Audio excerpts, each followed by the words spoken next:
1번부터 이제 같이 보게 되면 이제 다음 설명에 해당하는 기관은 해서 이제 보기에 칼슘 농도 조절하는 이제 비타민 D 대사에 관여를 하고 에리스로포이에틴이라는 호르몬을 생성하고 이제 생체 내 항상성을 유지한다. 그래서 여기에 해당되는 기관은 무엇인가가 이제 1번 문제인데 정답은 이제 콩팥.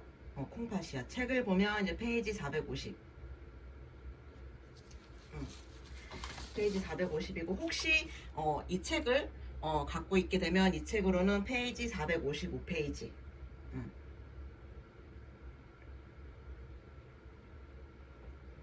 그래서 이건 옛날 책이라고 내가 말하면서 쪽수를 알려줄게. 그래서 지금 책은 450, 옛날 책은 페이지 455쪽. 이렇게 보면 이제 콩팥에 보면 설명이 나와 있지. 하는 역할이 굉장히 많아. 그래서 점 6번째부터가 이제 하는 역할이고 요를 생성하여 배설하는 기간, 그리고 혈액 중 과다한 수분을 걸러내는 일, 생체 내에 이제 성분을 일정하게 조절하는 기간, 그리고 생체 내의 항상성을 유지하고 체액의 조성과 용량을 조절하고 총 혈액량을 조절하고 혈액의 pH 조절, 그리고 혈액의 섬투압을 조절하게 된다.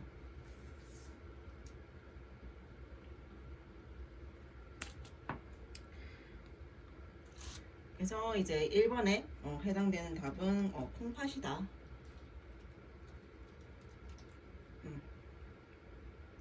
그래서 우리가 그 호르몬을 생성한다고 여기 나와 있는데 이제 적혈구 생산을 자극하는 이 에리스로포이에틴을 이제 생성하게 되고 또 하나가 더 생성을 해.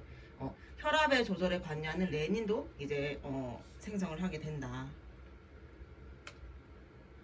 그래서 적혈구 생산 자극하는 에리스로포이에틴이랑 그리고 혈압의 조절에 레닌 이 두 가지를 이제 생성하는 역할을 한다.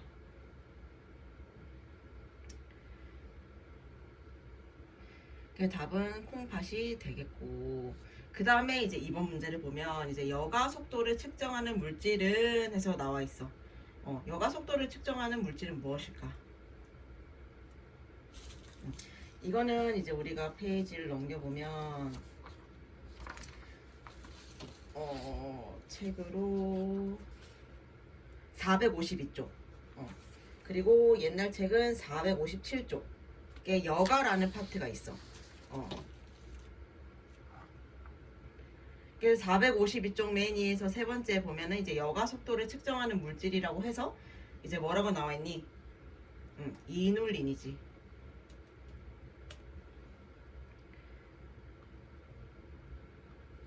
답은 이눌린이 되겠다.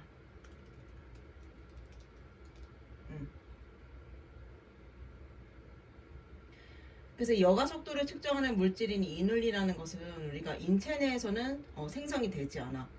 그래서 외부에서 주입을 해야 되는데 이 이눌린이라는 성분이 주로 어디에 있냐면 이 국화, 얘들아 꽃 알지? 이 국화과의 땅속 줄기나 이제 달리아의 알뿌리에 이제 있어, 이 이눌린이라는 성분이. 그래서 이제 우리가 외부에서 주입을 해야 되고 이 이눌린과 이제 유사한 성질을 가진 게 있는데 그게 이제 크레아티닌이야. 그래서 이렇게 답이 되겠고, 자, 그 다음 문제를 보게 되면 이제 나트륨을 재흡수하는 호르몬이 동시에 칼륨의 재흡수를 억제하는 호르몬은 무엇인가? 이것은 우리가 콩팥 세관 재흡수 파트에 있어.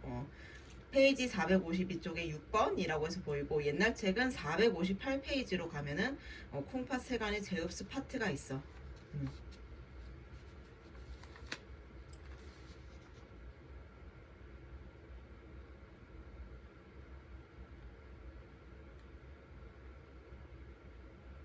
그래서 이 3번에 대한 해답은 우리가 나트륨의 재흡수 파트를 가볼까? 페이지 453쪽, 옛날 책은 페이지 459쪽. 나트륨의 재흡수에 대해서 보면은 여기서 우리가 뒤로 넘어가게 돼서 454쪽에 점 두 번째 보면은 알도스테론이라는 그 단어가 나와, 호르몬. 그래서 거기 보면 알도스테론은 나트륨을 재흡수하는 호르몬인 동시에 칼륨의 재흡수를 억제하는 호르몬이다. 답은 알도스테론이 되겠다.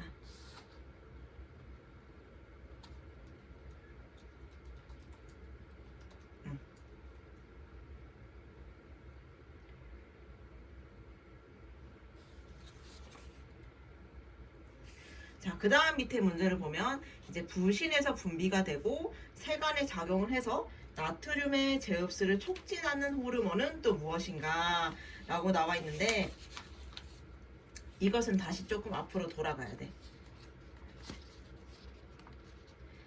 페이지로 따지면 453쪽 453쪽에 나트륨 제흡수 그 위에 바로 점에 나와 있고, 옛날 책은 458쪽 맨 밑에 마지막 점. 그래서 여기 뭐라 나와 있니? 알도스테론이 나와 있지. 설명을 보면 부신에서 분비되고 세간에 작용을 해서 나트륨의 제흡수를 촉진한다. 그래서 4번 답도 알도스테론이다.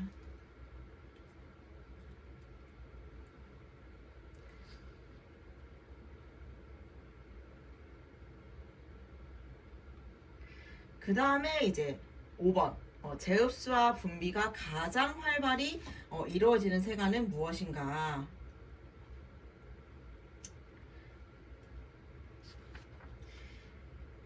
이것도 책 452쪽에 그 각 부위의 제흡수 있지. 거기서 점 두 번째를 볼까? 옛날 책은 458쪽 점 두 번째. 제흡수와 분비가 가장 활발히 이루어지는 것은 몸쪽 곱슬 세간이다.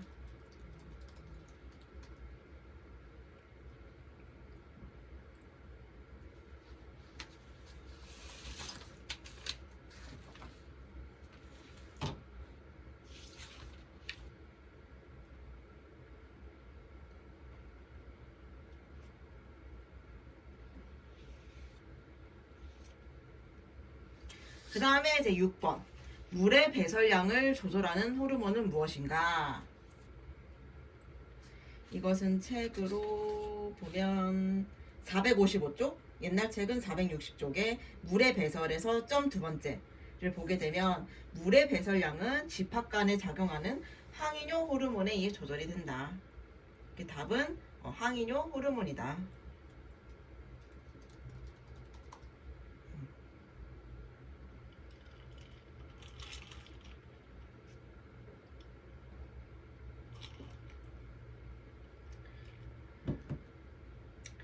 그 다음에 이제 7번 문제. 남성화 기능을 가진 이제 스테로이드성 호르몬은 무엇인가?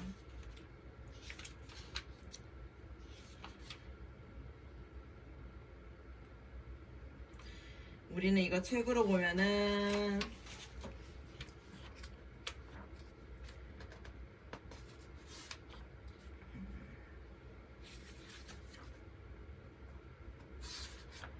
페이지 464쪽, 옛날 책은 470쪽에 생식계통이 기능해서 점 두 번째를 보면 성호르몬의 분비 기능이 있어. 거기에서 이제 안드로겐의 설명을 보면 안드로겐은 남성화 기능을 가진 스테로이드성 호르몬이다. 답은 안드로겐이 되겠다. 바로 8번을 가서 이제 가장 큰 외분비 샘으로 정액 성분을 생산하는 곳은 보면은 우리 그 밑에 바로 남성의 생식 기능에서 생식 기관이 있어.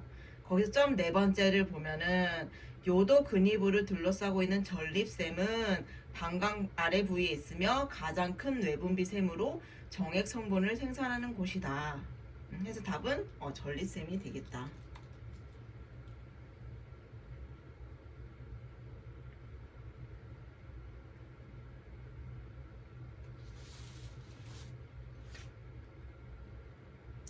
그 다음에 이제 9번 정자 발생 초기 단계에 필요한 호르몬은 무엇인가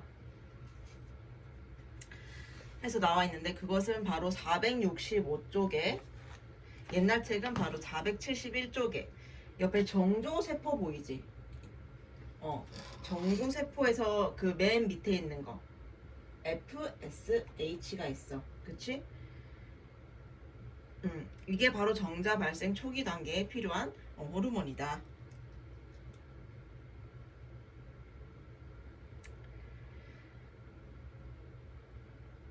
그 다음은 또 밑에 설명을 보면 태아 발육 과정에 남성 성기 형성에 관여를 하고 신체 전체에 작용을 한다. 그래서 바로 뒤에 페이지 466쪽 옛날 책은 472쪽에 테스토스테론이 나와 있어. 거기에 설명을 보면 태아 발육 과정에 남성 성기 형성에 관여를 하고 신체 전체에 작용을 해서 이제 남성으로서의 특징이 나타나게 해주는 거야. 그래서 털, 저음, 여드름 이러한 남성으로서의 특징을 갖게 해주고 분비량을 보면 사춘기 이후에 급격히 증가해서 20세 전후의 최고치에 달하고 40세 이후에는 급격히 감소를 하게 된다. 그래서 답은 테스토스테론이다.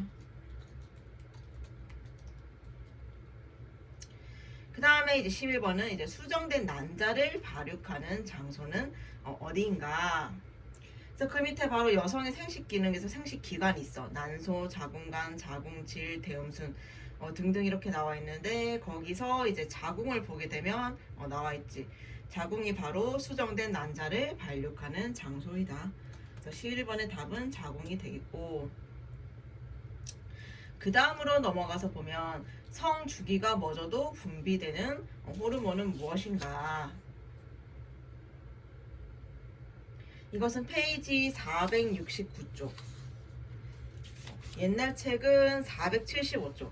그래서 마지막 점에 보면 이제 성주기는 멎어도 FSH 호르몬 분비는 계속된다.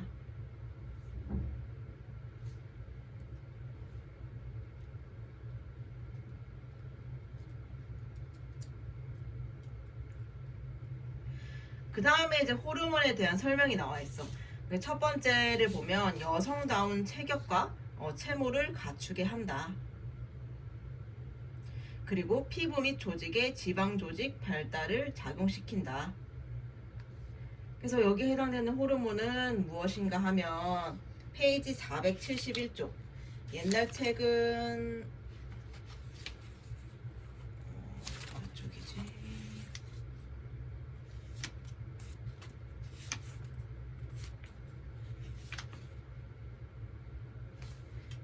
옛날 책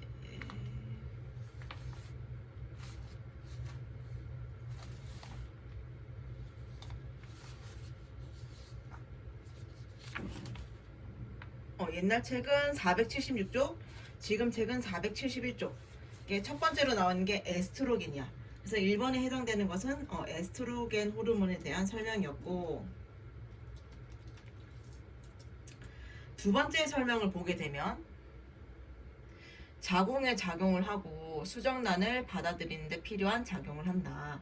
그리고 젖샘에 작용을 해서 젖분비 작용을 한다. 그래서 이에 대한 설명이 바로 밑에 나와 있는 프로게스테론이다. 그래서 이제 1번 답은 에스트로겐, 2번 답은 프로게스테론이다. 그 다음에 이제 14번 문제를 보게 되면 이제 여기부터는 이제 신경 파트 에 대한 이제 문제고 책은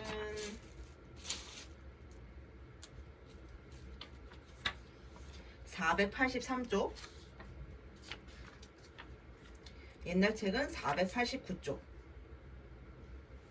그래서 신경계통에서 정보 전달을 하는 주체는 무엇인가 하면 신경세포지. 같은 말로 뉴런.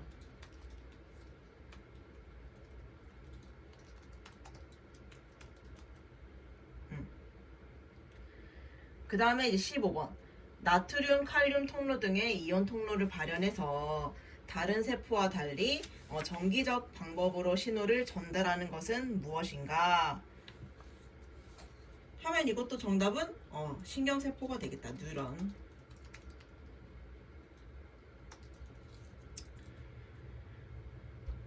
그래서 그 다음 문제를 보면 이제 중추신경계의 사회질 조직으로 신경세포를 지지 보호하고 중추신경 손상 시 세포 분열이 가능해서 손상을 복구시키는 것은 무엇인가에 대한 설명인데 페이지 484쪽, 옛날 책은 490쪽. 여기 보면 신경악유세포의 첫 번째 점에 나와 있어. 그래서 여기에 대한 설명의 답은 신경악유세포이다.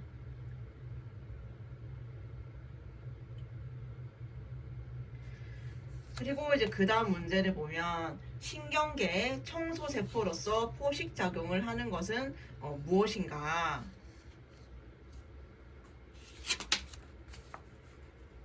나와 있는데 그 답은 우리 페이지 486, 옛날 책은 492. 그래서 4번에 나와 있는 미세악교세포야. 설명을 보면 소교세포라고도 하며 세포체는 작고 신경계의 청소세포로서 포식작용을 한다. 답은 미세악교세포이다.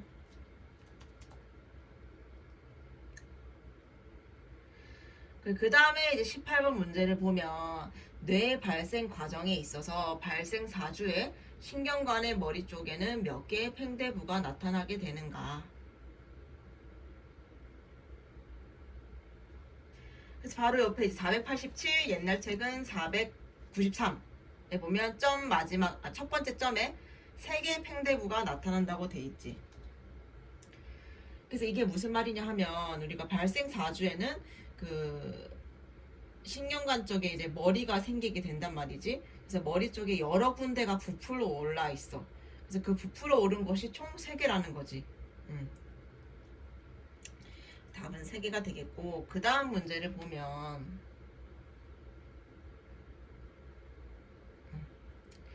자, 척수와 상인의 중추를 연결시키는 모든 감각 및 운동신경 섬유가 지나가는 이제 뇌 축과 같은 곳은 어디인가? 그래서 답은 뇌줄기가 되겠다. 뇌감 같은 말로. 그래서 페이지로 보면은 우리가 489, 옛날 책은 495. 그래서 뇌줄기에 대한 설명이 나와 있지. 그 다음 밑에 문제를 보면 대뇌 구조 중 뇌출혈의 이제 호발 부위로 임상에서 매우 중요한 부분은 어디인가?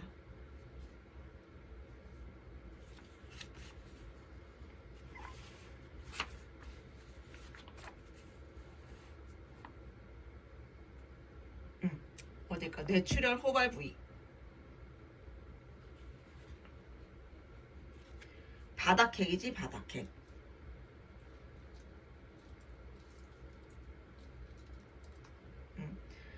페이지로 보면 490쪽, 옛날 책은 496쪽에 맨 밑에 3번 바닥핵에 대한 설명이 나와 있어.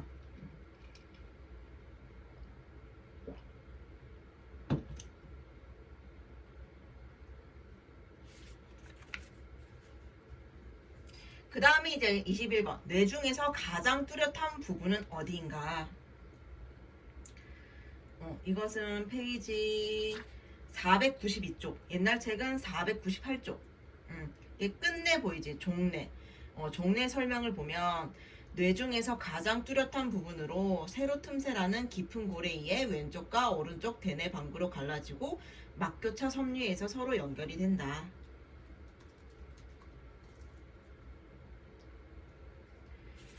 그리고 그 다음 문제는 이제 뇌척수액이 생성되는 곳은 어디인가?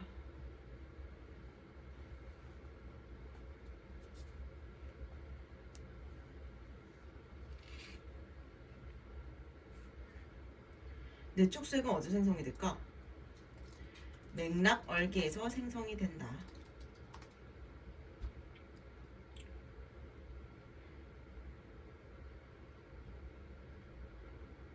그래서 그 다음 문제를 보면 수막 구조 중 이제 뇌척수액이 들어가 있는 곳은 어디인가. 근데 수막이라고 하면 우리가 뇌척수막을 얘기하지. 그래서 뇌와 척수를 싸는 세 겹의 막을 말하는데 우리가 이 세 겹의 막이라고 하면 경질막, 거미막, 연질막 이렇게 있다고 나와 있어. 책을 보면 495쪽에 그대로 나와 있지. 옛날 책은 501쪽. 그래서 이 세 겹의 막 중에서 우리가 뇌척수액이 들어있는 곳은 어디인가? 라는 질문인데 답은 거미막 아래 공간이지. 즉 지주막하강.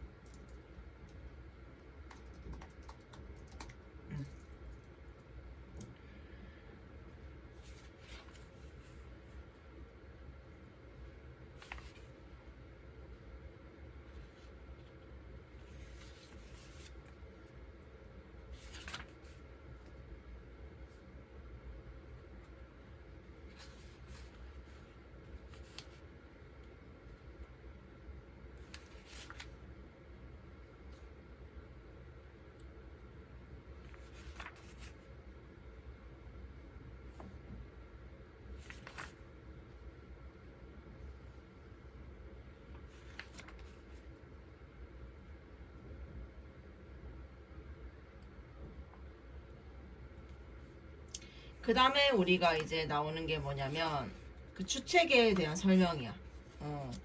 그래서 그 주체계랑 우리가 감각 정도로에 대한 설명인데, 페이지로는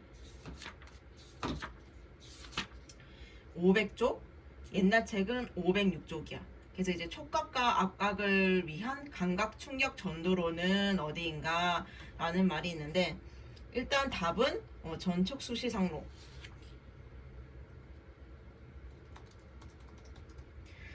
그 500쪽 마지막 점, 506쪽 마지막 점에 보면 촉각과 압각을 위한 감각 충격 전도로는 전척수시상로이며, 신체 한쪽으로부터 오는 감각 충격을 손해와 같은 쪽으로 전도하는 척수로는 후척수소내로이다 라고 나와 있어.